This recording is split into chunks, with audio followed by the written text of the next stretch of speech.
Xin mừng các bạn đến với Have a Sip uống gì không. Đây là một chương trình mà Thùy Minh nói một câu giới thiệu nhưng mà khách mời rất hay giật mình.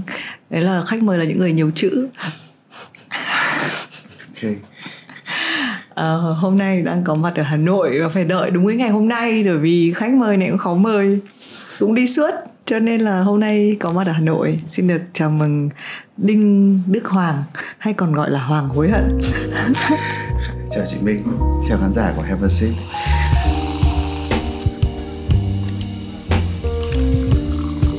Ông Hoàng nghĩ gì về chữ nhiều chữ đó nào? Nó có một câu mà em rất hay nói với lại các cái bạn phóng viên trẻ hoặc là những các bạn mà nhân viên. Đấy là hình như là của Mark Twain, là mọi câu khái quát đều sai kể cả câu này. Đúng không? Thế thì chúng ta cứ đóng khung, chúng ta có xã hội, chúng ta nói chung xã hội chúng ta có một cái thói quen đóng khung mọi người vào một cái định danh nào đấy. Thế nhưng mà chắc lẽ là tùy hoàn cảnh. Ví dụ như hôm nay chủ đề của chúng ta là bên bàn cà phê này đi, thì cứ nói là ông Hoàng là giới thiệu ông Hoàng là một người yêu nhiều chẳng hạn, hoặc là ông Hoàng là một người trăn trở với giới trẻ, thế thôi, chứ đừng đóng khung ông ý là nhiều chữ à?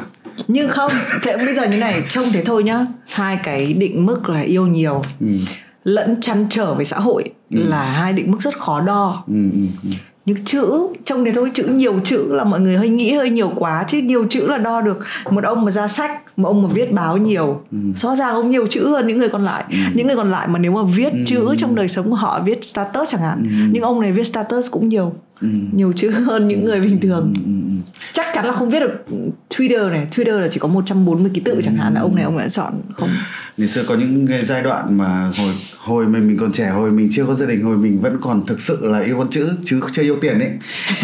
Thì là có những cái giai đoạn mà cái folder tên là bản thảo ở trong ổ cứng là nó lên đến 40 MB. Tức là chị Minh tưởng tượng rằng là mỗi cái file Word mà nhiều thì nó là 100 mấy chục KB thôi. Nhưng đúng, có những giai đoạn bản thảo là những thứ mà viết cho riêng mình và cất đi và chưa từng in thì nó lên đến 40 MB, thì nó khủng khiếp mức độ như nào. Nhưng mà đúng là nhiều chữ còn gì. Cũng có lẽ là từng có một giai đoạn như thế, nhưng bây giờ nó giai đoạn tức là bây giờ thì già rồi và bắt đầu thành con gì đấy mồm nói tiền rồi, có lẽ là nhiều giao đãi, nhiều giao thiệp hơn là nhiều chữ. Những thứ mà thực sự mình suy nghĩ trong đầu. Ví dụ hôm nay gặp bà Minh và Minh phụ trách Vietcetera, xem có làm ăn được gì với nhau không, chứ cũng không phải nói chuyện văn học nữa, đúng không? Thôi rồi, kéo lại phần văn học trước. Cái giai đoạn nhiều chữ của một con người thì theo Hoàng, hoặc là với Hoàng cái thời điểm đó, cái bản thể của bạn lúc đấy như thế nào? Và tại sao lúc ấy lại là chữ? Ngày xưa em có năm ngoài 20 tuổi có một suy nghĩ tương đối ngông cuồng. Đấy là đọc Lê Đình Lễ phố sách ở Hà Nội, đọc dở quyển sách ra và đọc, và phát hiện ra là có lẽ đang có một cái vấn đề gì đấy nó xảy ra văn học Việt Nam. Không biết, có lẽ là do bản quyền không được bảo vệ, mọi người không sống được bằng nghề hay gì đấy, không có gì để đọc, em rất chán. Nói thế thì thế hệ các anh đi trước, kiểu Đặng Thiều Quang, thế ngay trước đấy thôi, 7X thôi, có thể sẽ tự ái.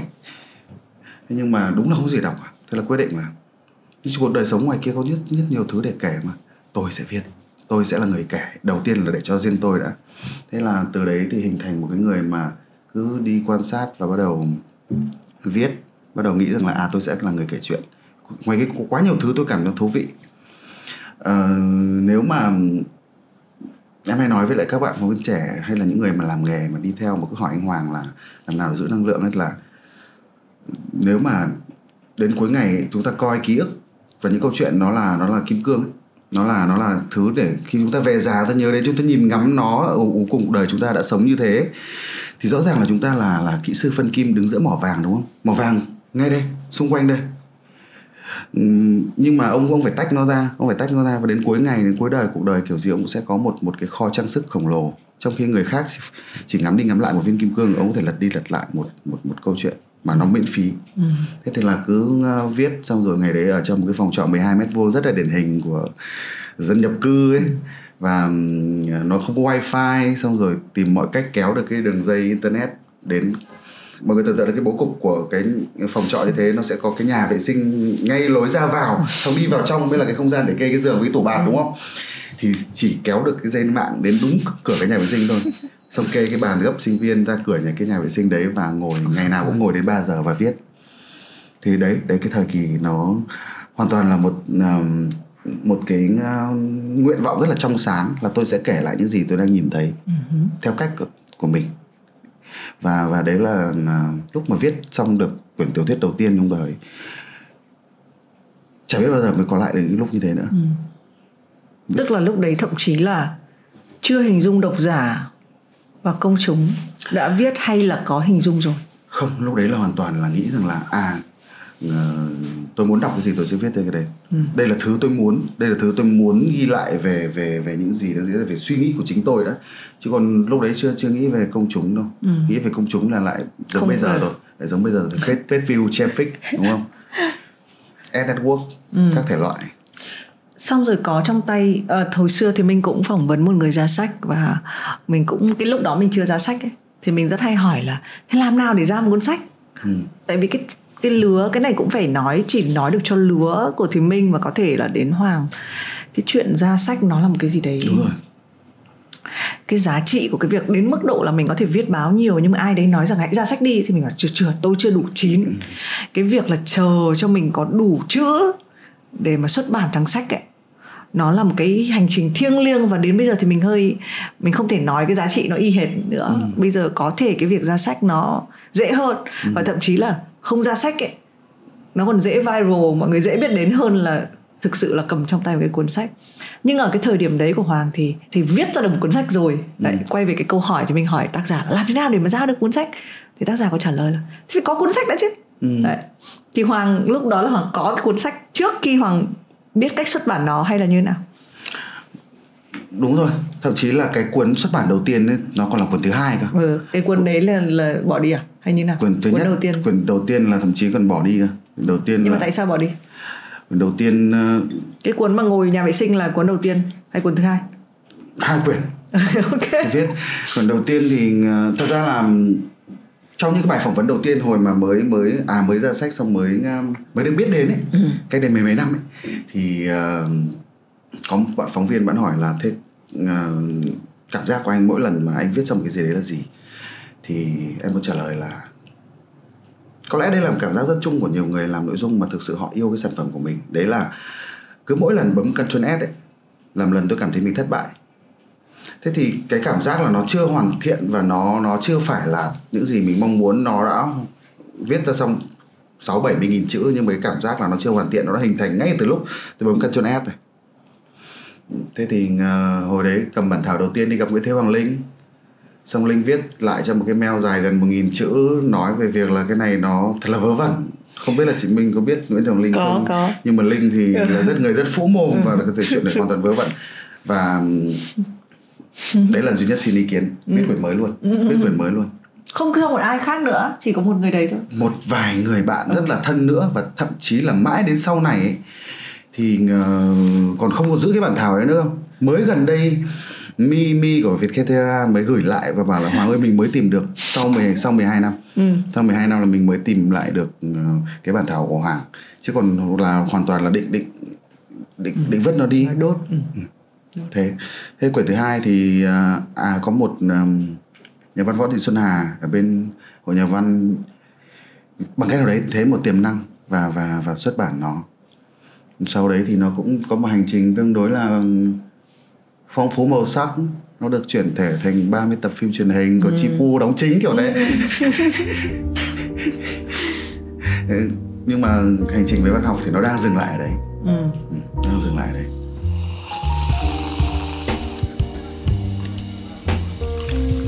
Cũng buồn cười bởi vì là thì mình cũng xuất thân thực ra là viết báo.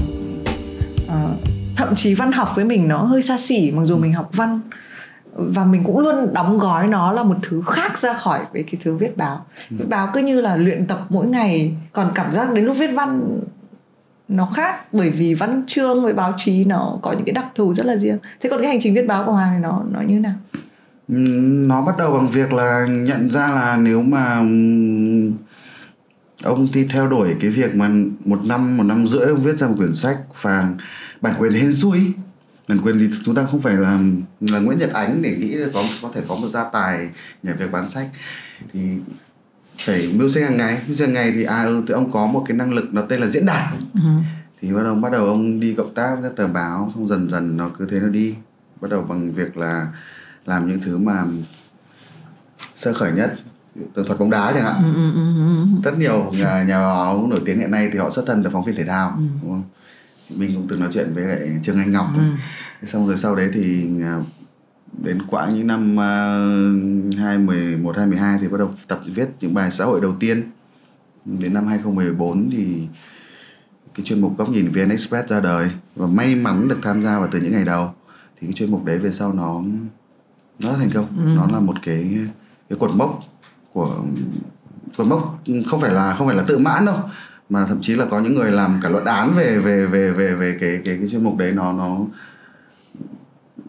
thổi một hơi thở mới vào đời sống báo chí Việt Nam, nó cũng rất là đáng tự hào. Thì cứ thế thôi, xong rồi học thêm các kỹ năng. Chứ còn lúc đầu chỉ là bây giờ viết một bài có 200.000, đúng không? Còn viết một quyển sách bây giờ có khi là viết 1 năm rưỡi, có khi được giỏi được mấy chục triệu, đúng không? Giỏi lắm được mấy chục triệu, không thể sống được. Viết 300.000 tháng, viết 10 bài 2 triệu. Ui, trả tiền thuê trọ. Cứ thế thôi, chăm chỉ. Nhưng xuất phát điểm nó là như thế. Sau này Hoàng có cảm giác là văn chương báo chí nó phục vụ cho một mục đích khác của mình, còn văn chương để xuất bản sách thì nó phục vụ cho mục đích khác của mình không? Hay là nó vẫn là một cái ngắn hạn và một cái dài hạn? Đúng rồi đấy, nó phục vụ cho một cái tôi chung mà em nói từ lúc đầu là tôi nhìn thấy quá nhiều thứ trong cuộc đời mà nó không được kể ra ấy. Mỏ vàng, mỏ kim cương. Mỏ vàng, mỏ kim cương. Và nếu mà nói là chúng ta để lại đời sống này cái gì thì đấy là một cách rất là nó không phải cần quá nhiều phẩm chất, quá nhiều sự phi thường, không phải là một vĩ nhân, đúng không? Chúng ta không đôi lúc chúng ta không phải Newton hay là Steve Jobs để lại một cái gì đấy nó mang tính đột phá về mặt khoa học cho nhân loại, về mặt công nghệ nhân loại. Thế thì chúng ta hoàn toàn có thể để lại những cái câu chuyện.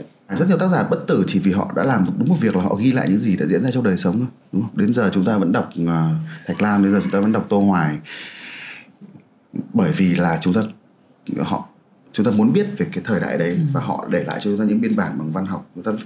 Đến giờ nếu mà chúng ta làm PR quán phở, khả năng cao chúng ta vẫn phải trích Nguyễn Tuân hoặc là Thạch Lam.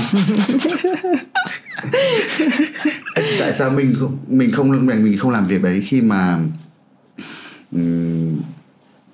sao mình cũng có rất nhiều câu chuyện. Cái thời đại này nó có rất nhiều đặc trưng của nó, nhưng có vẻ như là hơi ít người thực sự nghĩ về việc là chúng ta sẽ ghi lại biên bản của thời đại đấy.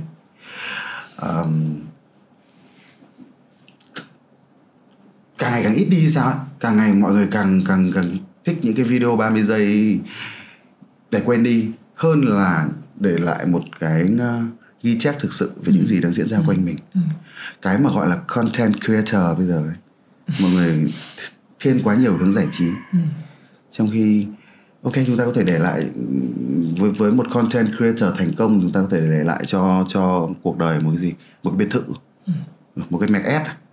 Trong khi nếu mà chúng ta thực sự nghĩ về việc là tôi sẽ ghi lại câu chuyện đây ở cái xóm bờ sông này, tôi sẽ ghi lại câu chuyện ở cái vùng đồng bằng đang ngập mặn này, tôi sẽ ghi lại câu chuyện của cái ngôi làng cổ mà người ta đang đập đi để xây những căn nhà lô 4 tầng này, thì chúng ta sẽ để lại cho cuộc đời nhiều hơn thế.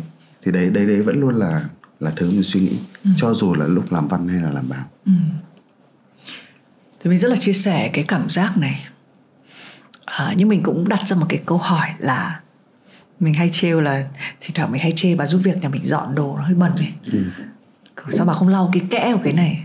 Xong mình đặt câu hỏi là thực ra có thể ở nhà bà cũng chả bao giờ lau cái kẽ đấy, cho nên là sang nhà mình dù nó là công việc nhưng mà bà cũng không nhìn ra cái đấy để lau. Thì mình không biết là có một kiểu người, thứ nhất là khi mình còn trẻ mình đã hơi quan tâm đến quá khứ, mình đã hơi nhìn ngó và quan sát, hoặc là mình đã đọc văn và thích những câu chuyện mà nó không phải thời của mình. sau này mình có nhu cầu giữ lại cái thời của mình cho những cái người tiếp theo họ có thể đọc như mình hồi xưa đấy. Thì mình cảm giác là hầu hết là chúng ta đều xuất phát điểm là những người đọc. Đúng rồi. Lúc nãy trước khi bắt đầu chương trình ấy thì chị Minh có hỏi là công việc chính bây giờ là gì ấy. Xong em có hỏi lại là công việc chính là chúng ta kiếm tiền được, kiếm được nhiều tiền nhất từ công việc đấy hay là dành nhiều tâm sức nhất cho việc đấy. Thì thật ra là kiếm được nhiều tiền nhất thì nhiều người biết là đang làm tư vấn truyền thông, đi kể chuyện cho các nhãn hàng. Nhưng mà dành nhiều tâm sức nhất thì là việc đọc, dù nó không kiếm ra tiền thôi. Sau này em có tuyển dụng, em chỉ tuyển dụng những người mà họ thích đọc thôi. Câu đầu tiên hay là các cuộc phỏng vấn xoay quanh việc là em đọc gì, xem gì, nghe gì thôi. Mình không tin được rằng là những người mà không đọc thì có thể trở thành những người viết tốt, có thể trở thành những người làm nội dung giỏi, và đặc biệt là trở thành những người đủ nhạy cảm với cuộc sống. Thì ngày xưa bố mẹ em có một cái cuộc hôn nhân nó cũng không có happy ending. Thế xong rồi cuối tuần thì sẽ về với bố, xong tuần ở với mẹ. Thì nó sẽ có một cái mô típ rất là kinh điển là bà ngoại sẽ nhồi vào đầu thằng cu là bố mày không phải là người tốt, đúng không? Cho nên chúng ta biết hồi bé. Thế thì cũng không thân với bố, và về với bố như một nghĩa vụ. Là cuối tuần thì bố đón, bố chờ trên cổng trường, thậm chí có hôm nào mà trốn được thì còn trốn cơ, trốn thẳng về nhà bà ngoại ấy. Thế thì bố, cái cách giao tiếp duy nhất giữa bố với con là bố sẽ đưa ra nhà sách ở cạnh nhà hát lớn Hải Phòng. Hải Phòng luôn à? Hải Phòng luôn. Hương. cái khu nhà sách ở cạnh nhà hát lớn ấy, mà bây giờ chỉ bán đồ chơi thôi. Và mua cho 2 quyển tủ sách vàng. Chị Thùy Minh nhớ. Ôi trời ơi, tất cả những bữa ăn sáng 2.000 đồng của tôi nhịn ăn để tủ sách vàng. Đúng không? Chị Thùy Minh nhớ cái quyển tủ sách vàng, cái series huyền thoại của nhà xuất bản Kim Đồng đấy. Và bố sẽ mua cho 2 quyển. Thì bố từ chối mua truyện tranh. Lúc đấy đứa nào cũng sẽ thích truyện tranh. Bố từ chối mua truyện tranh. Và trong 2 ngày cuối tuần đấy thì sẽ ngồi ở trong góc sân khu tập thể nhà bố ở, hoặc là góc bệnh viện. Hồi ngày xưa ông làm bệnh viện, ông làm bệnh viện y học dân tộc, thì khuôn viên nó rất là rộng. Cái bệnh viện này nó không bị chật chội như các bệnh viện đa khoa. Thế là có rất nhiều cây, và ngồi đấy và đọc hết 2 quyển tủ sách vàng, đọc hết gì đấy, Đoàn Giỏi, Tô Hoài, và nó hình thành một cảm giác là rõ ràng nó sai, nhưng mà luôn nghĩ về cái giai đoạn đấy, cái những ngày lớp 3, lớp 4 đấy là giai đoạn mình đọc nhiều nhất trong đời, và không bao giờ mình đọc nhiều được như cái giai đoạn đấy nữa, vì cảm giác mình chỉ đọc thôi. Cảm giác rất là yêu thích những câu chuyện này, và tự nhiên hình thành nhu cầu được kể chuyện ấy. Và bắt đầu biết chị mình cũng bắt đầu viết ra những tác phẩm đầu tiên trên những cuốn vở ô ly. Kiểu là như thế. Có lẽ là nhiều đứa trẻ đã bắt đầu có hình thành nhu cầu được kể chuyện từ đấy.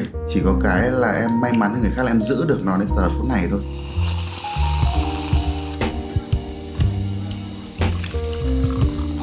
Chị thấy em may mắn nữa là bố em mua sách cho em. Chị đấy, như chị bảo chị phải nhịn ăn sáng. Tức là hồi xưa là ăn sáng được 2.000 đồng. Thì là tủ sách vàng ra, và cứ thứ 6 thì ra một cuốn. Thế là rơi khoảng 4.000 hay gì đấy, 4.000 nhưng mà cũng phải để dành. Thế xong để dành thì chiều đấy chị sống ở trên gác, thì mình cứ mua sách, mình để vào mình đọc. Thì một ngày đẹp rồi mẹ lên kiểu tí xỉu, tại vì nhiều sách quá. Thì bảo là tại vì thực ra nhà chị cũng chả hiểu sao mình không xin tiền mua sách, mà mình cứ nghĩ là mình để dành tiền mua sách. Thì mẹ chị nhìn đống sách lại, chị bảo là tại sao lại có cái đống sách này, kiểu tiền ở đâu ra. Thì mới lòi ra là hay nhịn ăn sáng. Sau đấy từ đấy không được cho tiền ăn sáng, nó phải ăn ở nhà. Bố mẹ sẽ mua quà bánh về ăn tại nhà. May quá. Bây giờ nó không bị suy dinh dưỡng lắm. Không lo lắm, nhưng mà đấy, cái chuyện mà đọc sách, bởi vì khi em nhắc đến chữ content creator, chị nghĩ là giới trẻ có thể nghĩ nhiều về cái chữ creator quá. Tức là cứ phải tạo ra cái mới. Trong khi chị luôn có cảm giác là mình dịch chuyển thôi. Có một cái từ đúng hơn với chị ấy là curator, tức là lấy từ chỗ này chỗ kia. Curator thì nó cũng không chưa chuẩn lắm, không thể lấy một phát lấy luôn được. Nó là interpreter, là người phiên dịch. Nó phiên dịch các cái chất liệu đời sống này ra thành một ngôn ngữ mà mọi người hiểu được ấy. Thì rất hay, mọi người hay hỏi câu là, thực ra bọn Tây sẽ hỏi nhiều hơn là điều gì mà mày có vẻ khác với những đứa còn lại, ví dụ thế. Sao mày đang làm cái ngành này? Thì khi mà chị suy xét lại thì nó luôn là cái kỷ niệm đấy, là đọc. Đúng rồi, nó chính là những ngày tháng đấy, những ngày tháng cầm quyển sổ sách vàng bé tí này. Và rất tương đối buồn vì các bạn trẻ bây giờ dành nhiều thời gian để xem quá, trong khi đọc nó vẫn có cái ý nghĩa thiêng liêng của nó chứ, đúng không? Mọi người bây giờ mọi người động đến cái tri thức gì mọi người cũng bảo là ui, Netflix vừa có cái bộ documentary về việc đấy hay lắm. What? Cái chuyện đấy. Nhưng mà con chị nhá, một em bé 10 tuổi nói với chị một câu là thời của mẹ nó chán quá, nó không có cái gì nên mẹ mới đọc. Ý của nó là nó vẫn đọc, đang đọc truyện tranh, nhưng mà với nó thì cái chuyện đọc của nó như là ok, tôi hiểu nó quan trọng và tôi đang có một cái trách nhiệm là tôi sẽ phải đọc cái phần nào đó. Nhưng mà tôi vẫn thấy là game này, xong bây giờ mấy con Oculus VR, rồi Nintendo Switch, rồi thậm chí chúng nó đang học coding ra game. Cái thế giới nó quá là lộng lẫy, rực rỡ đi, và những cái cuốn sách nó trở nên quá là tĩnh ấy. Thì đấy, cái câu hỏi gọi là kinh điển là có phải thời của mình không có gì cho nên cái chuyện đọc nó dễ dàng hơn? Còn bây giờ với cái thế giới mà nó có màu sắc như thế này rồi, chuyện đọc nó mất hút đấy chứ, hoặc nó phải chuyển hóa thành một cái định dạng khác. Em có một cái khóa mà thỉnh thoảng một năm em mở 1-2 lần, chỉ có 5 em lười em không mở, nhưng mà nó sẽ, cái câu hỏi của chị nó sẽ luôn là 2 buổi đầu tiên là rõ ràng là video rồi các nội dung thực tại ảo nó cung cấp trải nghiệm tốt hơn, tại sao chúng ta còn cần ngôn ngữ viết làm cái gì nữa. Thế thì em sẽ chiếu lên màn hình một cái câu viết là người yêu cũ của tôi là một thằng điên, và tôi bảo các bạn đọc câu này đi. Sau rồi em giải thích là các bạn biết cả cái điều gì vừa diễn ra trong đầu các bạn không, là các bạn không hề đánh vần cái 10 cái ký tự NUGI người yêu cũ đấy, mà trên màn hình các bạn xuất hiện một biểu tượng. Bạn đi vào trong thư viện não bạn sở hồ sơ, bạn lôi ra khung ảnh một thằng của bạn, đây chính mày rồi, thằng điên. Thế nếu mà bạn dùng ngôn ngữ video ấy thì cái khái niệm người yêu cũ ấy bạn phải mô tả như nào? Thôi mình chiếu lên màn hình Minh Trang yêu em, thương em là điều anh không thể ngờ, thì người yêu cũ của Noo Phước Thịnh là Minh Trang, đúng không? Thế xong mình lại chiếu lên màn hình đừng yêu nữa em mệt rồi của Hằng Min, thì người yêu cũ trong đấy là ai? Vẫn là Minh Trang.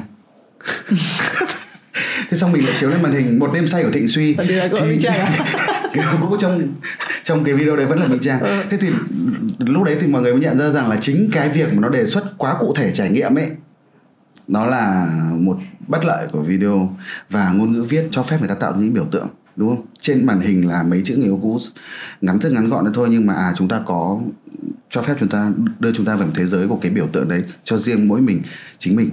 Thế còn bây giờ nếu mà là quay video là phải đi casting, mà nếu mà người yêu cũ của mình là Minh Trang thì cô không được phép trở thành người yêu cũ, đúng không? Thế thì video nó làm cho chúng ta bị động hơn trong việc tưởng tượng về thế giới, và ngôn ngữ viết nó vẫn có giá trị của nó trong việc có các không gian về tưởng tượng, đúng không? Không gian về đưa nó về các cái trải nghiệm của chính mình. Và quay trở lại cái câu hỏi của chị một tí về việc là vui như thế thì tại sao phải đọc ấy? Thì vui chắc gì đấy cùng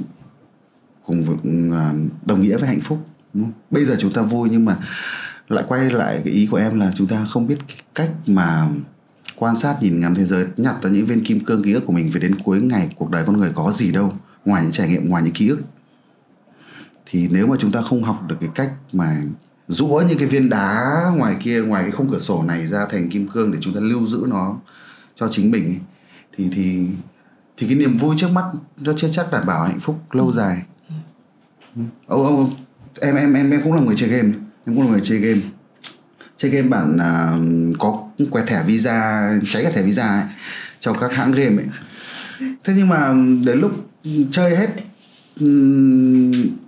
đạt đến một cái level nào đấy, có những cái loại game mà 2 triệu lượt tải trên Apple Store mà em đứng thứ 600 thế giới thì biết là tuân thủ giãn cách nghiêm túc đến mức độ như nào rồi.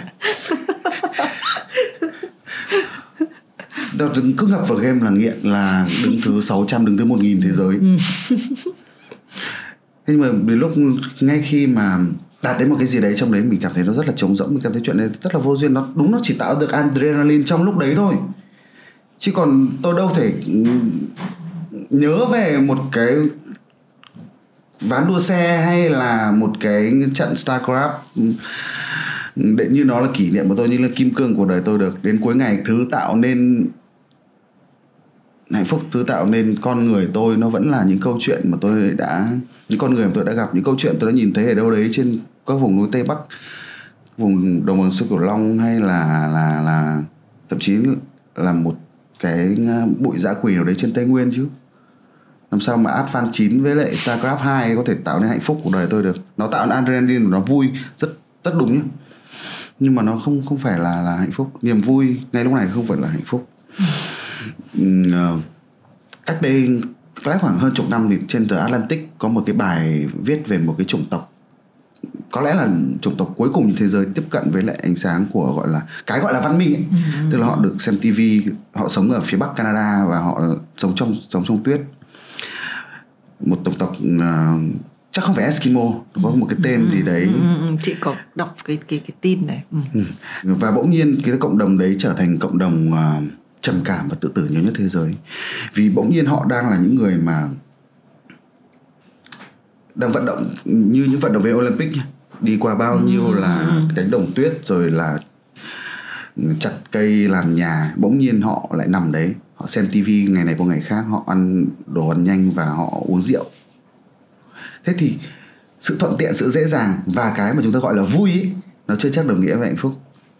Bỗng nhiên họ trở thành một chủng tộc trầm cảm. Trong ngày xưa họ sống với tự nhiên, họ vui sướng biết bao nhiêu, đúng không? Thế thì nếu mà có một lời khuyên gì đấy mà em hay dành cho những bạn mà gọi là đệ tử đi, những bạn mà trẻ mà cứ đi theo anh Hoàng, hoặc là bây giờ làm nào để viết, làm nào để đời sống nó thú vị hơn, thế mà là các bạn bớt tiêu thụ những cái nội dung mà nó mang tính gọi là cụ thể đi, video hay là game hay là dễ quá, ăn sẵn quá. TikTok. Ảo giác rằng là người yêu cũ của tôi phải giống Minh Trang là một ảo giác đáng sợ nhá. Ít nhất là thế, đừng nghĩ thế. Hãy đọc nhiều hơn. Sau rồi mình liệt kê sách cho bắt các bạn hãy đọc.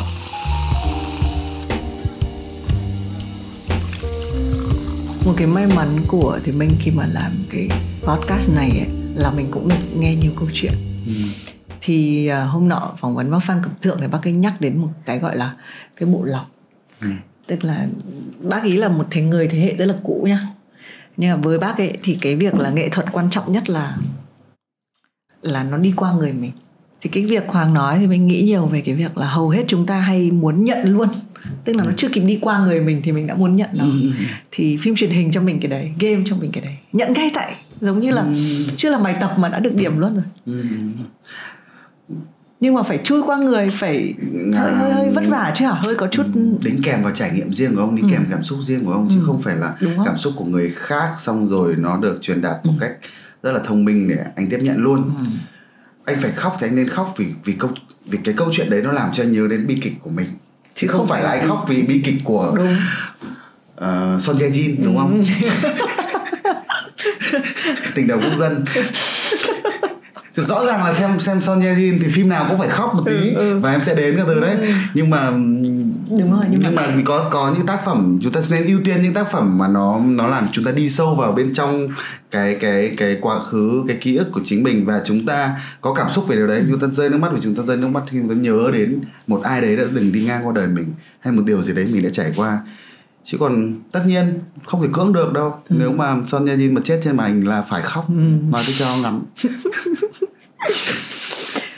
Thì mình hỏi một chút là chúng ta nói đến bộ sưu tập những cái câu chuyện, nhưng Hoàng có nghĩ rằng là sẽ có một số kiểu người các cái câu chuyện đập vào họ dễ hơn, hay là cái khả năng nhìn ra kim cương của họ tốt hơn người khác hay không? Nó không phải là chuyện phẩm chất hay là năng khiếu gì đâu.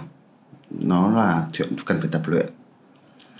Thì ngày xưa ở báo thì có một cái đề thi của tổng biên tập là các anh chị gạch đầu dòng ra cho tôi các tiêu chí tuyển dụng để xem mà các anh chị đánh giá về công việc và cái bộ phận của anh chị như thế nào. Thì trong phần tiêu chí tuyển dụng của em ấy lúc đấy thì ngoài việc là mấy cái phẩm chất báo chí rồi là giao tiếp tốt với người này người kia, thì nó còn một phẩm chất nữa mà em gạch thành tiêu chí cứng, đấy là yêu thương con người. Tức là khi mà chúng ta, nó là điều có thể hình thành rèn giũa qua giáo dục hay là qua tập luyện hay là qua cách chúng ta sống, thì chúng ta có thể rèn giũa được sự nhạy cảm của mình. Đấy là điều em tin, chứ không phải là nó là một phẩm chất gì đấy sẵn có đâu. Nếu mà sự vô cảm cần phải tập luyện mới có được thì sự nhạy cảm cũng thế, đúng không? Nếu mà chúng ta cần vô cảm, chúng ta tập luyện khó khăn phết đấy. Loại người như em với lại chị Minh là sẽ phải tập luyện để vô cảm.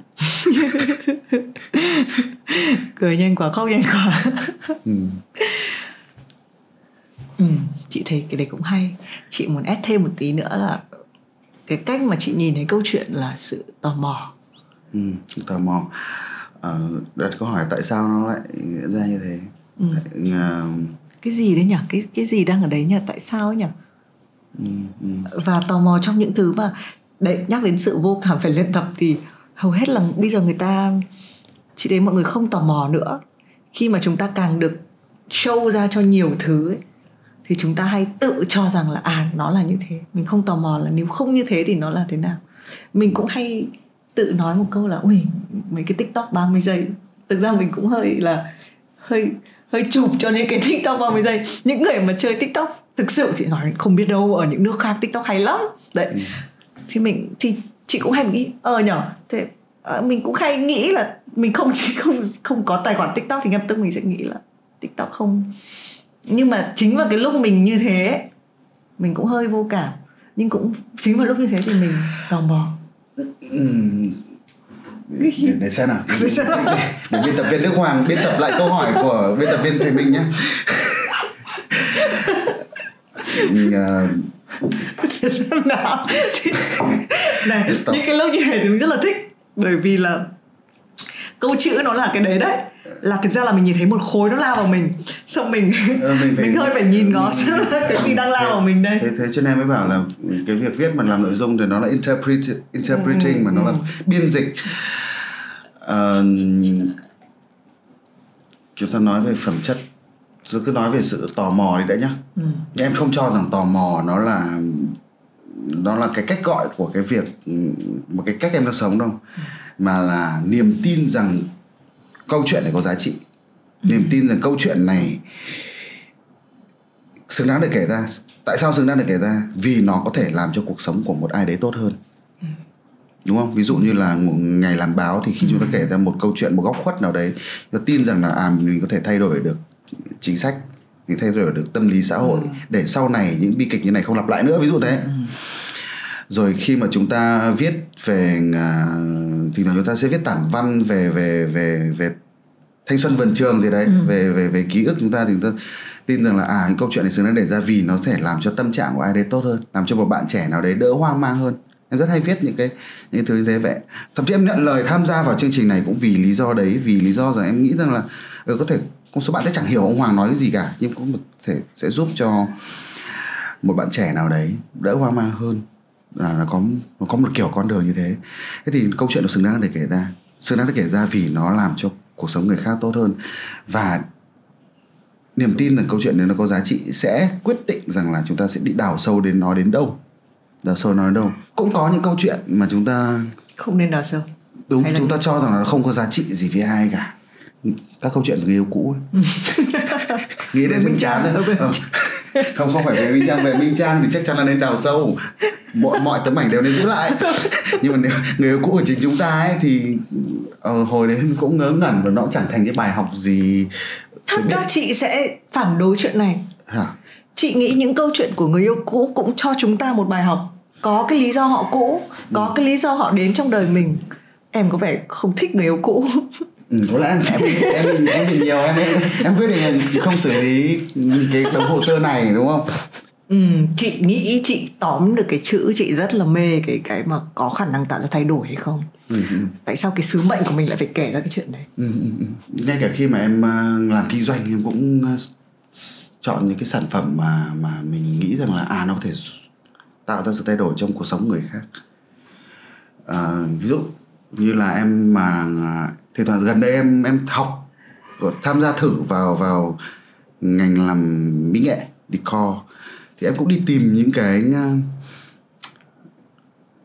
sản phẩm, những cái thiết kế, ví dụ như là một con nghê ở cổng đền Trần, những cái thiết kế mà nó làm cho khách hàng của em thực sự nó đã làm cho những khách hàng của mình wow, và nhận ra rằng hóa ra hệ thống mỹ thuật Việt Nam có những thứ đấy, hóa ra mình có thể gửi gắm cái gọi là gì nhỉ, định danh của mình, một người Việt vào trong những sản phẩm như này. Hóa ra là bao nhiêu năm nay mình đang phải đi vay mượn, và bây giờ khi mà tôi muốn tuyên bố rằng tôi là người Việt, tôi có không gian văn hóa riêng, thì tôi có những sản phẩm như này. Thế thì cái ví dụ như cái con nghê mà em đúc để em kinh doanh đấy, nó đã nằm ở đâu đấy trong ở một ngôi đền rất là lâu rồi, thì mình cũng ưu tiên lựa chọn những câu chuyện mà nó sẽ bị bỏ qua, nhưng mình tin rằng là nó có thể thay đổi cuộc sống người khác. Chứ không phải là nó chỉ làm đẹp cho căn nhà của họ. Làm đẹp cho căn nhà của họ thì thật ra là không phải sở trường của mình. Mình không có bằng tiến sĩ mỹ thuật, đây là học đại học kiến trúc đến năm thứ 3 thì bỏ mà.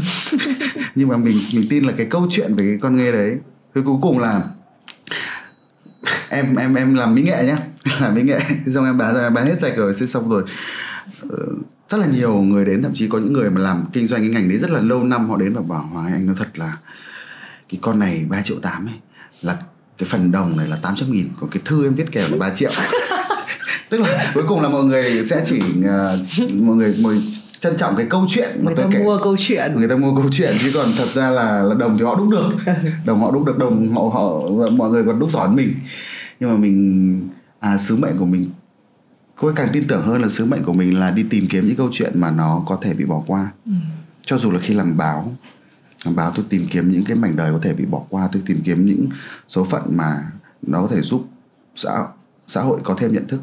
Thế khi đi làm kinh doanh, tôi cũng lại đi tìm những cái sản phẩm mà nó có mọi người không biết là một người biết, người không biết là một người biết, nó gọi là gì nhỉ, unknown ấy.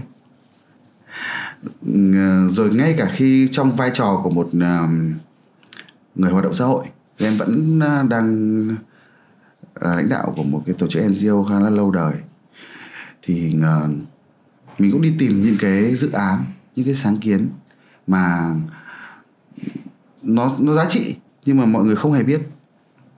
Ví dụ như là các tập đoàn, các doanh nghiệp có thể họ tiêu ra mỗi mùa mưa về họ có thể tiêu ra hàng trăm tỷ đồng tiền mì tôm nhá.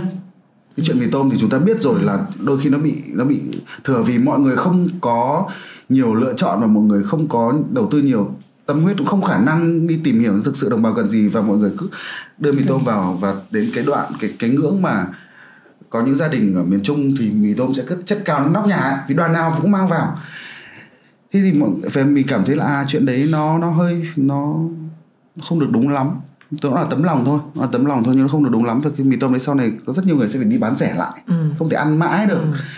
Thì mình sẽ đi tìm những dự án mà wow, nó có thể tiếp cận xã hội theo một cách khác. Nó thể cái đồng tiền đấy nó có thể được tiêu theo một thứ cách nó bền vững hơn. Ngay bây giờ thì em đang tìm cách gọi là kêu gọi vốn cho một cái dự án của một nhóm nghệ sĩ, và họ đang trồng 1 triệu cây tre. Tên dự án là 1 triệu cây tre Việt. Nó không phải là câu chuyện môi trường nữa, vì tre nó có thể khai thác bằng cách cắt tỉa ấy, và nó tạo ra các cái sản phẩm bán được luôn. Nó là nguồn tiền rất là bền vững cho đồng bào. Nó không chỉ là nó vừa là môi trường, nó vừa là sinh kế.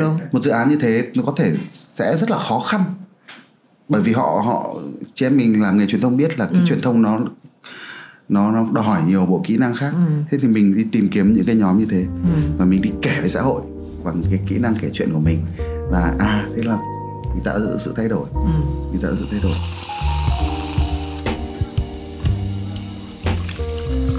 Nhưng rõ ràng em có một cái sự dịch chuyển từ cái việc là lúc tôi chỉ biết thôi, hay là tôi biết là một trong những kỹ năng của tôi là diễn đạt.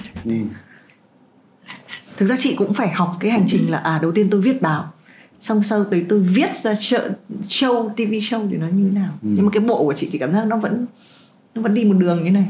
Còn em, và em cũng vừa nhắc đến cái khủng hoảng định danh, tức là khi mình làm rất là nhiều việc thì mình gọi mình là cái gì? Thế em có theo dõi được cái sự dịch chuyển của mình? Có thể chúng ta vẫn đang nói rằng là nó là kể những cái câu chuyện để tạo ra sự thay đổi. Trong một cái chương trình khác, hay là nếu mà em trả lời phỏng vấn báo giấy chẳng hạn, thì em sẽ nói rằng là em vẫn là em thôi, là vẫn là người kể chuyện, cho dù là kinh doanh, cho dù là làm xã hội, cho dù là làm báo, cho dù là viết văn, em vẫn là em, là như em vừa nói, là những người đi tìm kiếm những câu chuyện mà ít người để tâm tới và kể cho họ. Nhưng mà trong Have a Sip của bà Thùy Minh thì em sẽ thú nhận là đôi lúc mình cũng không biết. Bởi vì nó có hai dạng cái chuyện đến cuối ngày cuộc đời con người, nó có hai loại hành động, là loại kiếm ra tiền và không kiếm ra tiền. Thế thì có những thứ mà thực sự mình đã làm vì cái chàng trai ngồi trước cửa nhà vệ sinh của mười mấy năm trước và gõ quyển tiểu thuyết đầu tiên. Có những thứ vẫn là chàng trai đấy, nhưng cũng có những thứ hoàn toàn là, nói nào, không phải mưu sinh đâu, hoàn toàn là vì áp lực xã hội, hoàn toàn là vì một ông hoàng phải thành đạt nào đấy của tuổi U40. Nó cũng di chuyển thế này kia. Thật ra mình chỉ cố thôi. Khi mà nhãn hàng đến, nhãn hàng đập lên bàn bao nhiêu? Nhãn hàng đập lên bàn 200 triệu đi, và bảo là anh Hoàng kể cho tôi một câu chuyện. Thì lúc đấy phải cố làm gì nữa. Lúc đấy câu chuyện đấy không phải là câu chuyện mình thực sự muốn kể nữa. Câu chuyện lúc đấy là câu chuyện thông điệp của người khác. Chắc chắn là mình sẽ kể ra một câu chuyện có thật, người ta làm gì mình kể. Nhưng mà nó có phải là ông Hoàng của cái ngày, nói thì nó hơi trừu tượng đúng không? Nhưng nó không, chị hiểu. Nó không phải là cái ông Hoàng mà dòng dây mạng và gõ ra chỉ vì ông ấy muốn được viết, chỉ vì ông ấy muốn nhặt lại những viên kim cương của đời sống, chỉ vì ông ấy muốn là được nói ra những suy nghĩ của mình. Trong hoạt động kinh doanh thì cũng cố là nếu mà nhãn hàng đến, ví dụ như bây giờ mà có một nhãn hàng nào cầm đến 1 tỷ đồng mà bảo là Hoàng ơi làm chương trình gì hay đi, thì ông Hoàng sẽ cố gắng bảo là có cái chương trình trồng tre này hay lắm. Tức là cố lái về cái con người mà ông Hoàng muốn. Nhưng mà khách hàng bảo không Hoàng ơi, nhưng mà bên chị năm ngoái làm về môi trường rồi, năm nay bọn chị muốn làm về cái gì đấy, bình đẳng giới hay là vai trò người phụ nữ gia đình. Thì thôi mình cũng lại sáng tác ra một thứ mà nó có giá trị với lại khách hàng. Nó vẫn là giá trị mình tin tưởng thôi. Đúng, không tin tưởng không làm được. Nhưng mà nó không phải là thứ mà mình nó phục vụ cho hạnh phúc, cho đam mê, cho nuôi dưỡng tâm hồn mình ấy. Mà đây là tôi phục vụ xã hội thôi. Thì thật ra thì đấy, em có thể nói rằng là em vẫn biết em là ai, nhưng em cũng đồng thời có thể không. Riêng với chị Minh thì em sẽ nói là bởi vì bà Minh bà làm bà hiểu, và Minh bà cũng là một người làm truyền thông, bà hiểu rằng là chúng ta cũng không thường xuyên biết rằng mình đang làm gì. Chúng ta chỉ luôn cố thôi, luôn cố nhớ về cái con người, cái ông Hoàng và bà Minh của tuổi 20 đấy, và đừng rời xa họ quá thôi. Chứ còn bây giờ cũng kể ra nhiều câu chuyện mà mình cũng thấy thôi không share trên Facebook là tốt nhất, đúng không? Cái đấy là cho riêng em biết. Cái đấy cũng phải song phẳng. Không phải là vì mình xấu hổ đâu, mà nó không phục vụ gì cho con người của mình cả, đúng không? Mình cũng làm những công việc cho dù là thị trường đánh giá cao mình, các nhãn hàng cũng yêu quý mình, nhưng nó không phục vụ cho cái tâm hồn mình một tí nào cả. Thực ra thì có một anh nhà thiết kế Nguyễn Công Trí ấy, anh ấy có 2 thứ anh ấy sờ nắn được. Anh có 2 cái thương hiệu, sẽ có một cái dòng mà anh sẽ chỉ bán cho các ngôi sao. Nhưng mà mình nhìn sẽ thấy là các ngôi sao không phải là anh không kiếm tiền được từ đấy nhá, tại vì các ngôi sao mua một cái váy nhưng anh ấy sẽ bán một cái thương hiệu khác và anh sẽ bán 100 cái váy. Thì anh ấy nói là một thứ anh ấy kiếm tiền, và một thứ là để anh ấy đỡ chán anh ấy. Đúng rồi. Cái đỡ chán mình là không hiểu chúng ta đi đến nông nỗi nào. Chúng ta phải liên tục yêu thương bản thân, thì cứ đến một tuổi là chúng ta cảm thấy chán ngán bản thân. Cái này chị hỏi cho cả chị nữa. Giả sử không có tiền và không có các nhãn hàng thì mình có làm được những thứ mình thích không? Khả năng cao là mình làm được đấy, nhưng mà mình hèn quá. Hoặc là nó đi lâu hơn, nó lâu. Nó đi nhanh hơn chứ. Thế à? Nếu mà mình chấp nhận là ăn mắm chấm giỏi và mình chỉ viết cái điều mà mong muốn thôi, có khi 3-5 năm mình xong tác phẩm. Tác phẩm đấy lại có khi lại để đời. Để một vài đời. Thế nhưng mà không, mình cũng nghĩ là đấy, giống như ngày xưa em dừng lại để em bắt đầu đi viết báo ấy,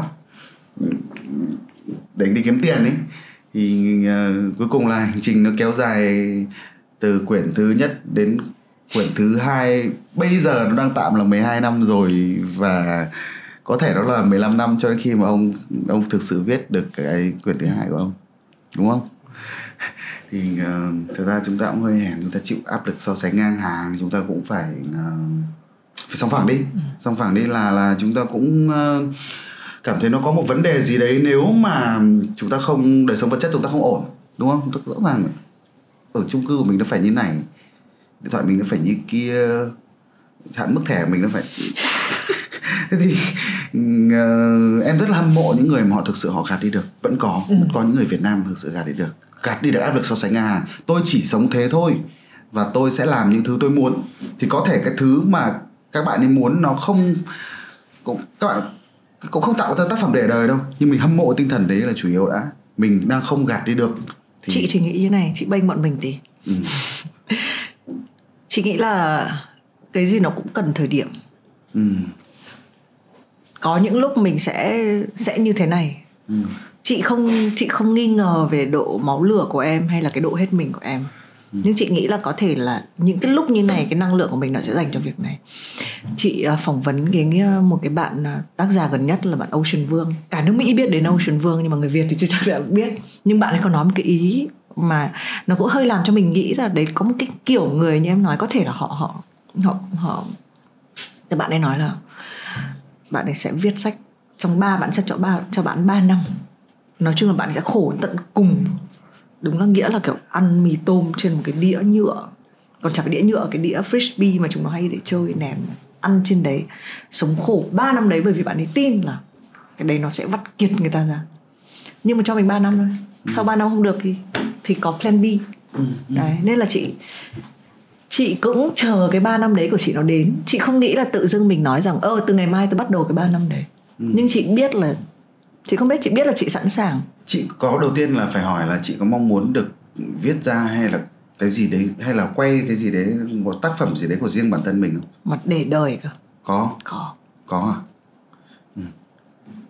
Chị nghĩ là hoặc là cũng có thể do đến một tuổi hồi trẻ thực ra là từ trước nay chị đều quan tâm bản thân mình. Tất cả những suy nghĩ của mình là của mình. Rồi chẳng may mình làm ở ngành truyền thông thì mình có một cái câu chị hơi thích ấy, là trên đời này chỉ có 2 loại người. Loại người gọi là inventor, tức là nghĩ ra một cái gì đấy, phát minh ra một cái gì đấy. Một loại người thứ hai là người truyền tin, tức là truyền những cái phát minh này đi, khiến cho cái phát minh nổi tiếng. Nhưng chị cảm giác nghề báo và nghề viết ấy là mình có khả năng làm 2 thứ trong một. Mình viết được xong rồi mình truyền được tin đi, mình có trong tay một công cụ. Ở giai đoạn này thì đang làm một cuộc DJ thăng bằng. Lúc thì mong muốn là dừng lại để làm cái gì đấy cho bản thân mình, quay trở lại với lại cái bạn, thậm chí là không phải quay trở lại với cái bạn ngồi phòng trọ và viết quyển tiểu thuyết đầu tiên đấy đâu nhá, mà quay trở lại với cái bạn Hoàng và ngồi trong sân của bệnh viện y học cổ truyền Hải Phòng. Và chị nhớ cái Tủ sách vàng. Nhớ cái bệnh viện em chị biết có chị biết dưới chân cầu mẹ quay chị bác sĩ. Thế tôi quay lại với cái bạn đấy trước đã, đọc và yêu vẻ đẹp của những câu chuyện trước đã. Bây giờ là mình đang dùng kỹ thuật rất là nhiều. Mình dùng kỹ thuật rất là nhiều, cho dù là trong kinh doanh, trong làm agency, đi tư vấn, hay thậm chí là viết báo. Bây giờ mình cũng dùng kỹ thuật nhiều, cũng thỉnh thoảng vẫn dành được tâm huyết, cái gì đấy từ đáy lòng trong một sản phẩm, nhưng mà không thường xuyên. Và nó làm sự day dứt ấy. Và em nghĩ em có quay lại được? Em nghĩ là rừng nào còn day dứt thì mình còn cơ hội. Đúng. Mình còn day dứt thì mình còn cơ hội. Còn đến khi mà mình thực sự chỉ còn nghĩ về tiền thôi thì chắc là hết cửa. Bây giờ mình vẫn đang quan niệm là tiền nó là công cụ.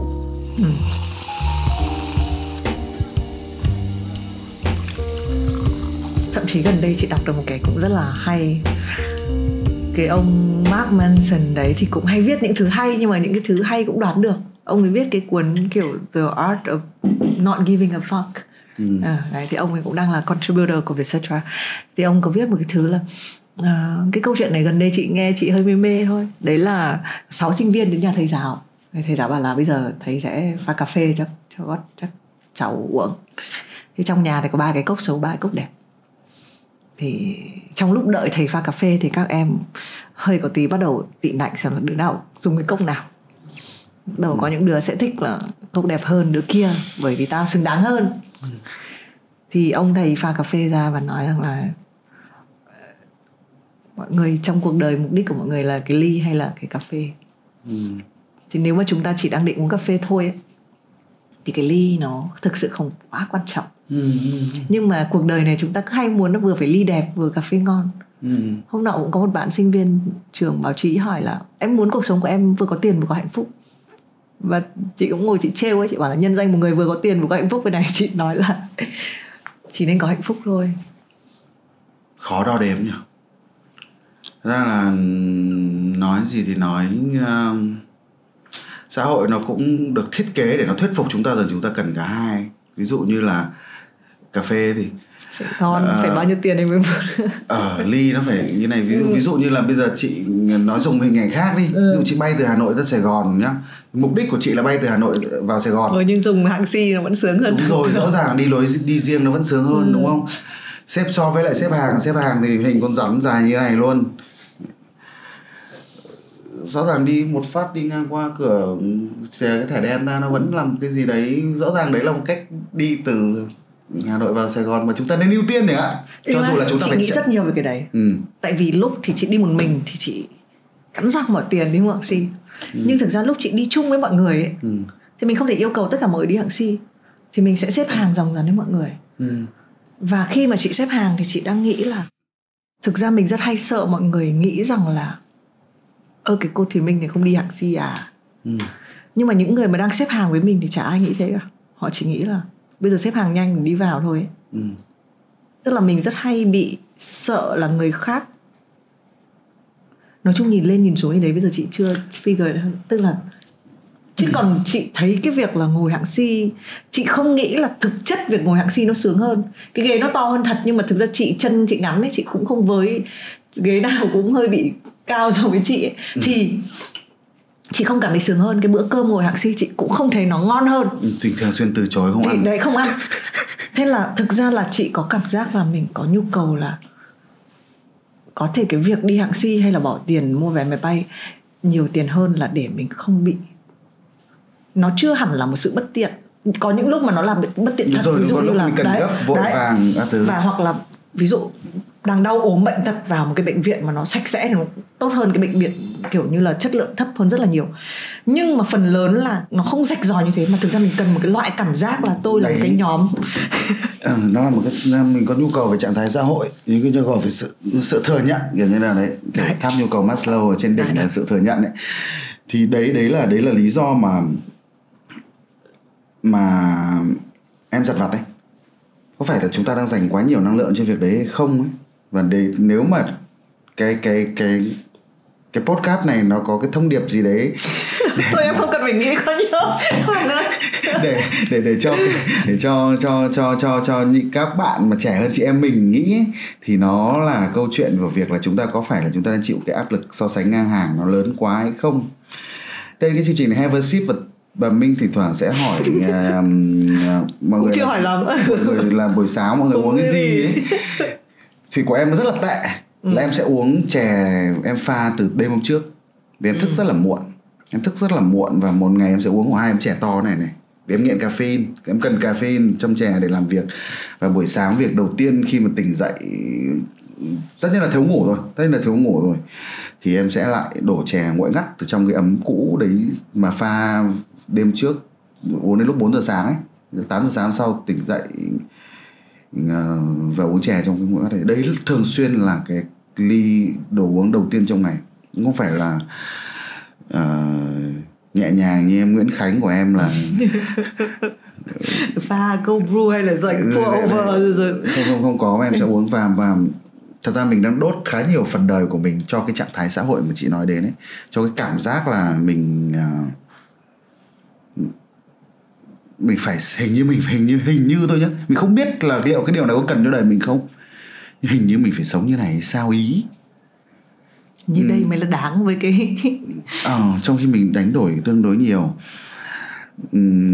Hôm kia em đọc một cái nghiên cứu của Đại học Lincoln, Nebraska Lincoln về những du học sinh người Mỹ họ trở về nước. Du học sinh người Việt ở Mỹ họ trở về nước. Nghiên cứu năm 2017 và họ trải qua một trạng thái gọi là sốc văn hóa ngược. Reserve culture shock. Bình thường là sốc văn hóa là chị là người Việt, chị đi sang Mỹ và chị bị sốc văn hóa. Còn đây là phần lớn cuộc đời họ đã sống ở Việt Nam đến tận năm 18, thậm chí là những người học thạc sĩ năm 23, 24 tuổi họ sang đây học có 4-5 năm thôi, họ quay trở lại họ bị sốc văn hóa ngược. Thì họ liệt kê ra các biểu hiện của cái sốc văn hóa ngược đấy. Thì trong đấy có một cái thứ mà hầu hết mọi người bị trải qua, đấy là cái so sánh ngang hàng, con nhà người ta các thứ ấy, từ bạn bè, từ bố mẹ, và họ không trải qua điều đấy ở cái nền văn hóa khác. Cái nền văn hóa khác thì khuyến khích, có nhiều nền văn hóa thì họ khuyến khích cái tôi, thậm chí là khuyến khích sự khác biệt, ông phải khác người khác, ông mới là ông. Còn văn hóa Việt Nam thì khuyến khích việc là ông đừng nên khác người ta, mà chúng ta làm đề cao tính quần thể ấy, là phải biết cái này, phải biết cái kia, đến tuổi này thì phải lấy chồng, phải sinh con, xong sinh con xong thì sẽ bị hỏi là sao mãi không có đứa thứ hai. Thậm chí là đến bây giờ vẫn nhiều bậc phụ huynh nghĩ rằng là mày phải có biên chế, mày đang làm cái gì thế, đúng không? Sao không vào một cái chỗ nào mà ổn định làm. Rồi cái chuyện buồn cười lắm, đến tận 9 đến giờ phút này em phải nói thật là việc em không đi ô tô và không lái ô tô nó là một loại áp lực. Bị quá nhiều người hỏi, không như bạn bè làm việc đấy hết rồi, phải buồn cười nhỉ. Thế xong nói chung là rất là cái sự mà gọi là khác người Việt Nam nó gần như là một cái tội. Trong khi ở nhiều nền văn hóa thì nó được khuyến khích, bởi vì người ta nhận thức được rằng là cái sự phát triển xã hội hóa nó đến từ cái mới thì đến từ việc suy nghĩ khác phần còn lại, đúng không? Edison đã nghĩ khác phần còn lại, Galileo đã nghĩ khác phần còn lại, Copernicus đã nghĩ khác phần còn lại, Steve Jobs đã nghĩ khác phần còn lại. Thế nhưng ở Việt Nam thì lúc nào cũng là sợ khác người và gây ra áp lực. Thế thì nó tạo ra một cái áp lực vô hình, và nó tạo ra những con người mà sẽ khó lòng tìm thấy hạnh phúc của mình. Vì hạnh phúc của họ được định hình bằng nhu cầu của người khác. Đến tuổi ta phải mua cái xe, đúng không? Xe này nó phải là cỡ này cỡ kia. Sao lại mua cái xe này, cái này chỉ có taxi họ chạy thôi. Đến tuổi thì phải mua cái nhà. Em thấy không, chính vì cái áp lực đấy ấy, là mình luôn phải nghe theo và làm giống người khác ấy. Cho nên nếu mình được lựa chọn, mình luôn muốn ngọ nguậy làm khác đi. Có thể bình thường nếu mình luôn được cho làm khác ấy, chị lại quay về cái việc hạng C một tí ấy, chị cảm giác là mình được tách sang tí, nó có cái tí sướng. Nhưng mà cái hạng C đấy của chị là một quy chuẩn do đám đông quy định. Công nhận. Quy chuẩn do đám đông quy định. Còn bây giờ là nếu mà nói là chị thực sự hoàn toàn nghĩ khác, hoàn toàn tận hưởng được cái tôi của mình. Thì không cần, mình không cần. Chị ngồi chặt một tí cũng được. Nhưng mà cái quyển sách chị đọc trên máy bay nó là một quyển sách làm chị cảm thấy vui. Nó làm chị khóc trên máy bay, chứ không phải là trứng cá tầm. Nhưng mà trên máy bay xem gì khóc gì, đọc gì cũng khóc đấy. Thế à? Vì là cảm giác chơi vơi không thuộc về đâu. Đúng rồi. Nhiều độc giả của cái quyển đầu tiên của em cũng đã bảo họ khóc trên máy bay. Và có lẽ là chúng ta phải gạt bỏ đi bớt cái so sánh và chúng ta sẽ phải bắt đầu học cách, có lẽ là nhiệm vụ đấy nó thuộc về chị em mình, những phụ huynh trẻ ấy, bắt đầu sẽ tạo ra một thế hệ mà biết cách tôn trọng sự khác biệt, biết cách vun đắp cho cái tôi riêng biệt của mình, thay vì là cứ nhìn ngó xung quanh. Nó là peer pressure, là áp lực so sánh ngang hàng ấy. Áp lực so sánh ngang hàng, thậm chí là áp lực so sánh hướng lên cơ. Hướng lên là hướng lên Instagram ấy. Xem người ta đang check in ở đâu thì mình check in ở đấy ấy. Có lẽ là chúng ta phải bỏ bớt đi, vì chúng ta, thế hệ chúng ta có một bi kịch là chúng ta không hề được dạy làm cái việc đấy. Chúng ta thực sự đã được dạy là để sống giống người khác. Chúng ta thực sự đã được dạy là đi học để làm gì, để kiếm việc làm để làm gì, để có một cuộc sống ổn định, để kết hôn để làm gì, kết hôn để con để làm gì, để con để sau này về già có chỗ nương tựa. Chúng ta thực sự đã được dạy như thế, và nó làm cho những con người loay hoay này, những con người mà không dám ăn mì trên cái đĩa để viết những thứ đời mình, mà cứ phải trì hoãn làm gì? Trì hoãn để đi hạng C, trì hoãn vì thẻ của ông phải màu đen. What? Em làm chị buồn. Em cũng buồn mà chúng ta nên buồn vì chúng ta đã không học được điều đấy. chúng ta đã không tập luyện được việc là thương yêu cái tôi của mình đến mức cực đoan, đến mức mà sẵn sàng bỏ đi. Và em đang rất là kỳ vọng vào Gen Z, những người mà họ ưu tiên cho hạnh phúc của họ thôi. Họ không định danh giàu nghèo bằng việc là họ phải đi Mercedes hay là có thẻ đen đâu, mà họ cái giàu nghèo là giàu nghèo trải nghiệm. Lại quay về câu chuyện là nhặt được bao nhiêu viên kim cương trên đường đời, và đến lúc cuối ngày nhìn lại chúng ta nhìn ngắm nó lấp lánh. Đấy là chính là những câu chuyện, đấy chính là ký ức, đấy chính là trải nghiệm.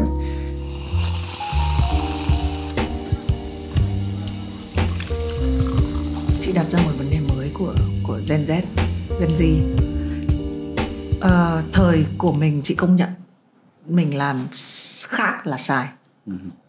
Nhưng mà một cái chị cảm nhận ở các bạn bây giờ là ai cũng khác, ai cũng có vẻ như tốt đẹp hơn mình. Cái tiếng nói cá nhân ấy, tức là một vấn đề mới nữa là hồi xưa trông thế thôi mình khác một phát mình biết ngay, bởi vì tất cả mọi người đều chỉ tay vào mình. Nhưng bây giờ tất cả mọi người đều đang bận chỉ tay vào chính họ. Dù nó không liên quan, nhưng chị muốn hỏi là cái hành trình viết hay là làm nội dung hay là kể cả kinh doanh của em sau này, làm thế nào để từ lúc mình biết là mình có khả năng diễn đạt thôi, mình có một cái yêu thương đủ để mình nhìn ra những câu chuyện, cho đến lúc là đây là cái tiếng nói cá nhân của tôi. Tất cả mọi người khi em Google đều biết kiểu đấy. Cái giọng văn của này là của Hoàng, ví dụ cái đấy mọi người hay dùng đấy chẳng hạn. Tức là làm nào biết được là tôi cái đang tiếng chính nói mình, cá nhân đúng không? Của tôi. Cách nào để biết là cái tiếng nói này đây là của tôi này, thứ nhất là đây là của tôi rồi này. Và đây là cái tôi mà tôi biết là khác hoặc là hay hơn thằng khác. Thậm chí là Gen Z bây giờ nhiều bạn thì sẽ trông có vẻ như là đang khác người khác, nhưng thật ra cũng lại đang đi theo đám đông theo một cách vô thức thôi, đúng không? Cái sự khác người các bạn cũng là sự khác người sao chép vay mượn thôi. Thế thì có lẽ là cái việc mà làm nào để biết tôi là tôi ấy, nó đến từ việc là liên tục cật vấn bản thân và không cho phép mình vay mượn. Chúng ta có nhiều bạn bè trong ngành nội dung mà chúng ta nói thẳng là chúng ta chơi với họ chỉ vì họ tốt tính thôi, chứ thật ra họ vay mượn quá nhiều. Liên tục phải tự hỏi rằng cái này có phải là sự vay mượn hay không, và chúng ta nên xấu hổ khi vay mượn. Thế thì cái sự thứ mà bị vay mượn nhiều nhất lại chính là identity, là chính là cái tôi, đúng không? Ta mượn cái móng tay đen này, ta mượn cái màu tóc này từ GD, từ TOP. Và nói chung là em thì có một thói quen như thế. Đấy là cách duy nhất em biết, là ngay khi mình hình thành, mình viết ra một câu, mình bảo là câu này có phải là ăn cắp của George Orwell hay là của John Steinbeck hay là của Murakami không? Câu này có thể trùng ý với Murakami, nhưng mà thực sự là cái tôi đã cảm thấy, thực sự là cái tôi đã trải qua, thực sự là cái mà tôi hiểu được, tôi có cảm xúc về nó, chứ không phải là một câu mà tôi chép ra một cách vô hồn, đúng không? Cái cách đặt câu hỏi nó là cách thức. Em có mô tả được một cái cảm giác là cái này là tôi không? Rất đơn giản là việc mà cái này thực sự là tôi nghĩ như thế. Ví dụ như này nhá, những áng mây cứ lờ lững trôi như trên bầu trời như những ký ức buồn. Đấy là một câu ở trong Vườn cỏ buổi chiều cuối cùng Murakami. Thì thực sự là mình cảm thấy khi mình nhìn lên bầu trời, mình nhìn những áng mây và mình thực sự mình nghĩ đến những cái ký ức buồn nó chậm chậm trôi qua đời mình ấy. Chuyện đấy không fake được đâu, đúng không? Chị hiểu vậy, chị sẽ tưởng tượng ra cái cảm giác đấy. Còn nếu mà một ai đấy mà chưa có đủ nhiều ký ức buồn và chưa từng nhìn ngắm ký ức của mình, nó cứ chậm chậm trôi đi trên bầu trời ấy, thì câu đấy sẽ hoàn toàn là vay mượn thôi. Và có lẽ là một trong những cách thức khác là lại quay lại bài toán chị em mình nói lúc đầu nhau, là chúng ta phải đọc đủ nhiều. Đọc đủ nhiều để cái gì là mình, cái gì không phải là mình. Đọc đủ nhiều thật ra là để quên là chủ yếu. Chứ những người mà hay tầm chương chiếc cú và hay vay mượn thật ra là những người đọc ít. Cái gì họ cũng túm vào. Cơ bản thì kết luận là gì? Kết luận là đừng vay mượn. Kết luận là hãy liên tục tự hỏi rằng mình có vay mượn không. Tiếp tục tự hỏi là mình có thực sự cảm thấy thế này không. Mình đi giữa việc sở hữu thẻ đen của thế hệ Y mình với lại việc sơn móng tay đen của thế hệ Z thì nó có thể là một điểm chung, là đều là sự vay mượn, đều là cái identity đi vay mượn, đều là hạnh phúc của người khác chứ không phải hạnh phúc của mình. Thì hãy tự hỏi rằng là tôi có thực sự cảm thấy điều này không. cảm thấy không biết ngay mà, vui hay không biết ngay mà. Nó là tiềm thức, nó không đánh lừa mình. Cái nỗi buồn này có phải là nỗi buồn của mình không, hay là nỗi buồn của Hyun Bin và Son Ye Jin, đúng không? Có phải thích K-pop nhỉ? thì trông rất deep nhưng mà thầm hâm mộ Big Bang. Hâm mộ Big Bang bây giờ còn là cựu trào rồi đấy. Tất nhiên là cựu trào thôi, đây thì Big Bang thôi, chứ còn bây giờ BTS với lại Blackpink hơi ồn với chị. Nói chung là chúng ta hãy làm những gì mà chúng ta thực sự là cảm thấy bằng tiềm thức của mình, gọi là nó phục vụ cho mình. Còn chị em mình có văn vở đến đâu thì cũng đấy, giống cái cảm giác của bà Minh khi bà có mỗi cái việc đơn giản như là mua vé máy bay hạng gì thôi mà cuối cùng nó cũng thành một trăn trở ấy. Thì đấy là tiềm thức nó từ chối tiếp nhận rằng đây là một loại hạnh phúc, đúng không? Từ chối nó tiềm thức nó khẳng định mình là Minh ơi xem lại chỗ này hơi có vấn đề, đúng không? Cái hạ si này ok, nó là công cụ cho một cái gì đấy thôi, chứ không phải cho hạnh phúc và cái tôi của em đâu. Thế thì bộ não mình nó không đánh lừa mình đâu mà. Ông Hoàng cũng thế, ông Hoàng cũng cái hợp đồng này thật ra nó chỉ là để chờ cái ngày em viết văn lại thôi đấy Hoàng ạ, đúng không? Bộ não cũng bảo thế, chứ còn bản thân cái giá trị hợp đồng này nó không phải là hạnh phúc của cuộc đời em đâu. Nó không đánh lừa chúng ta đâu, và chúng ta nên ưu tiên cho việc đấy. Và còn chị em mình thì có lại thế hệ này thì chấp nhận là mình sẽ bị hoang mang mãi đi. Hoang mang lúc nào mà cô thương cô cho 3 năm của Ốc Sần Vương. Thì còn lại chúng ta hãy cố gắng tạo ra một thế hệ mà biết tôn trọng, biết trân trọng cái tôi, biết trân trọng những cảm xúc chân thành bên trong mình. Không thì khủng hoảng lắm. Chị nghĩ kể cả việc thành thật là mình hoang mang cũng đã là đúng rồi, đã là một cái điều rất là quan trọng. Nhưng chị vẫn muốn hỏi một câu. Có một cái điều mà mọi người sẽ thấy là cái tiết tấu nói chuyện nó nói rất là nhiều cá tính.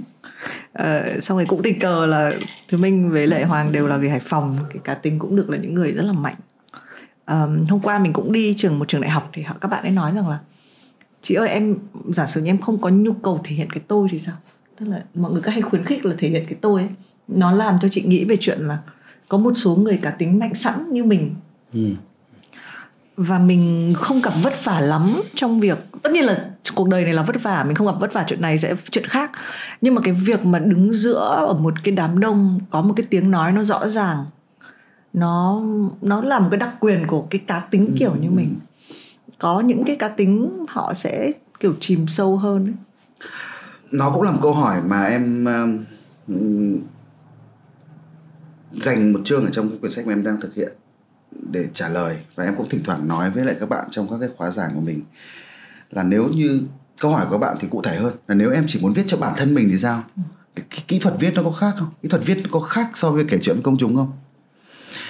Thì nó quay về với lại cái nguyện vọng đầu tiên của em là chúng ta nhặt lại những ký ức cho riêng mình. Thì đầu tiên là chúng ta nhặt lại những ký ức riêng mình đã, chúng ta quan sát, chúng ta yêu thương đời sống cho bản thân mình đã, để hình thành tài sản của mình đã, đúng không? Chứ còn bây giờ mà ông không ghi chép đàng hoàng, ông không biết cách cảm thụ, ông không cắm đầu vào TikTok, Netflix và YouTube thì đến chỉ 30 năm nữa thôi ấy, chúng ta sẽ nhớ mang máng rằng mình từng là ai. Lúc đấy Alzheimer nhẹ rồi.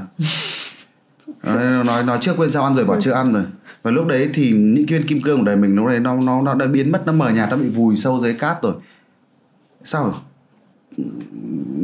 Thế thì ngay cả với các bạn hướng nội thì chúng ta cũng nên học một cái cách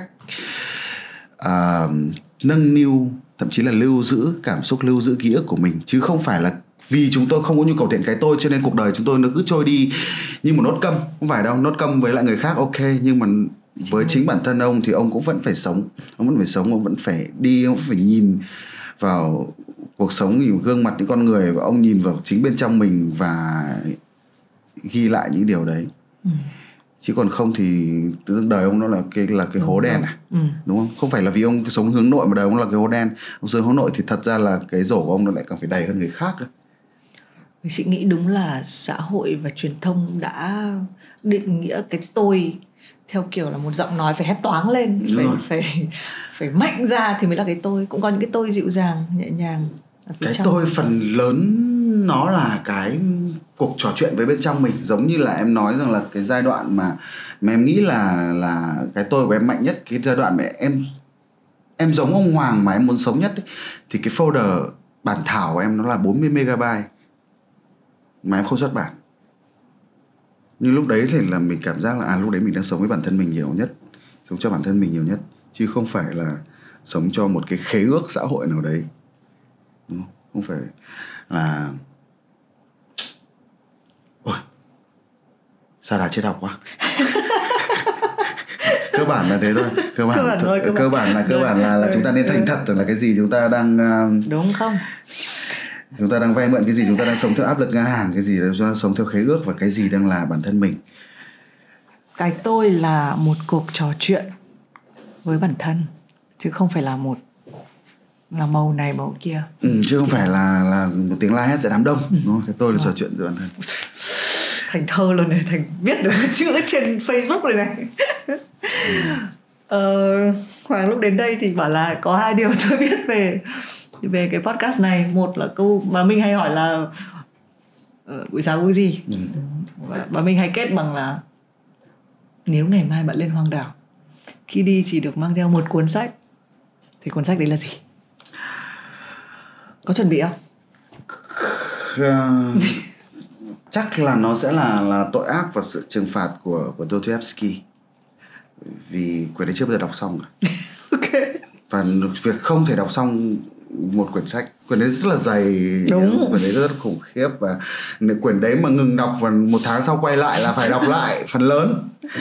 Thì nó như một cái cách phản ánh cái lối sống và cái sự day dứt và cái sự dao động của ông. Ông muốn là một người đọc, là một người viết, là một người kể chuyện thuần khiết, với lại một ông Hoàng cầm khoảng 3 cái con dấu của 3 doanh nghiệp khác nhau, xong rồi cũng tự hỏi rằng là tại sao tôi phải xếp hàng ở sân bay. Thì đó là sự dao động. Cái việc mà không đọc xong Tội ác sự trừng phạt Dostoevsky trong suốt gần 10 năm nay ấy, dở ra và có khi đọc đến gần hết rồi, 1 năm sau quay lại phải đọc lại, vì nó không phải là loại tác phẩm có thể cần nhớ plot, không plot không quan trọng, mà là từng câu từng chữ trong đấy, từng dòng suy nghĩ trong đấy nó mới đáng kể. Thì nó như một sự day dứt, và nó như là một biểu tượng cho cái lối sống, cho cái cuộc khủng hoảng định danh, cho cái sự dao động của ông Hoàng. Anh là ai? Anh là Hoàng nào? Anh là Hoàng CEO hay là Hoàng nhà văn ngồi bên cửa sổ? Có được ngồi cửa sổ đâu. Ngồi cửa nhà vệ sinh. Thì chúng ta sẽ lên hoang đảo, chúng ta sẽ đọc mà hết Tội ác và sự trừng phạt của Dostoevsky, xong chúng ta có thể chúng ta sẽ viết một quyển sách về cái hoang đảo đấy, chờ người đến đón, hoặc là chờ người đến nhặt cái di cảo đấy đem đi. Làm ở nhân cái dịp mà đang gặp nhau, Hoàng với Thư Minh thì mình nghe tiếng đã lâu, nhưng mà mãi mới gặp được hôm nay. Và cũng kỳ lạ là gặp thì cũng cảm giác nói chuyện cũng rất là dễ nói chuyện ngay lập tức. Thì mình muốn đặt một cái cược mà 1 tháng sau mình sẽ hỏi chuyện qua điện thoại hay gì đấy, Facebook với nhau, xem đứa đọc xong cái cuốn đấy chưa. Chưa đọc thì mình rất hay hỏi mọi người câu này, và mọi người mà đọc cái cuốn nào mà mình chưa đọc ấy thì mình hay cho mình một cái mục đích để mình đọc cái cuốn này. Ok. Cược với nhau 1 tháng. Bao tiền? Thì có động lực, bây giờ phải có động lực hoành vì kinh tế. Thế thì cái bữa ăn tiếp theo gặp nhau thì ai mà đọc xong không, thôi cái đấy vẫn hơi đường lùi rồi. Hơi đường lùi à? Đặt cọc mất bao tiền nào? Tiền thì tùy hệ giá trị của bà mình. Biết sao là biết ngay ông này giàu bao nhiêu. Cái bọn mà chơi hù ấy, chơi cá lả đúng không? Bọn mà giàu là cái mức giá nó khác liền. Thôi thì tí nữa thỏa thuận sau. Không thì khán giả người ta biết mình giàu bao nhiêu. Mình giàu bao nhiêu. Đoạn thẻ đen người ta đã biết rồi. Không, đấy là ví dụ thôi. Mà khán giả biết không quan trọng một việc là nhãn hàng người ta biết. Người ta mà biết mình giàu bao nhiêu, người ta bảo ôi dồi ôi, hóa ra là chém gió, hóa ra là có thành đạt thế đâu. Thôi đoạn đấy thôi, đừng nghĩ chuyện khách hàng đã lùi nó này. Mất cái mood đấy. Rồi. Thực ra cược bao nhiêu không quan trọng. Quan trọng là dám cược trên cái chương trình này và có cái lời hẹn trở lại. Rồi 1 tháng nữa chúng ta sẽ quay lại xem là ai là người đọc xong Tội ác sự trừng phạt của Dostoevsky. Ok. Làm được. Làm được. Hải Phòng được cái không lòng vòng. Nói một phát là sẽ phải làm thôi. Tội ác của chúng ta là sự trì hoãn. Và sự trừng phạt của chúng ta là phải ước thề trên sóng YouTube. Rồi ơi. Thôi cảm ơn Hoàng. Cảm ơn chị Minh. Nói chuyện cũng chưa bao giờ mà được tham gia một buổi talk mà mình mở lòng này. Bình thường mình toàn là người dẫn. Thì mình cũng biết là thì mình thực ra thích cái tính nhiều chữ ở đấy, và mình cũng muốn quay lại đúng cái định nghĩa. Mình nghĩ là nhiều khi người đọc là người nhiều chữ nhất. Chúng ta cũng hay được định nghĩa rằng là nhiều chữ là phải nói ra, phải dùng đến chữ. Nhưng mà thực ra là nhiều chữ là trong người mình có bao nhiêu chữ. Nên là cảm ơn Hoàng. Mình nghĩ là Hoàng cũng là một khách mời kiểu lý tưởng của Have a Sip. Vì khi đã làm rất là nhiều chương trình ấy, thì mình cần một cái cuộc trò chuyện hơn là một cuộc phỏng vấn. Cảm ơn Hoàng. Cảm ơn Minh. Cảm ơn mọi người, nhớ lời thề hẹn. Thôi bỏ đi. Cảm ơn mọi người. Này, 6 cái em tắt máy đi.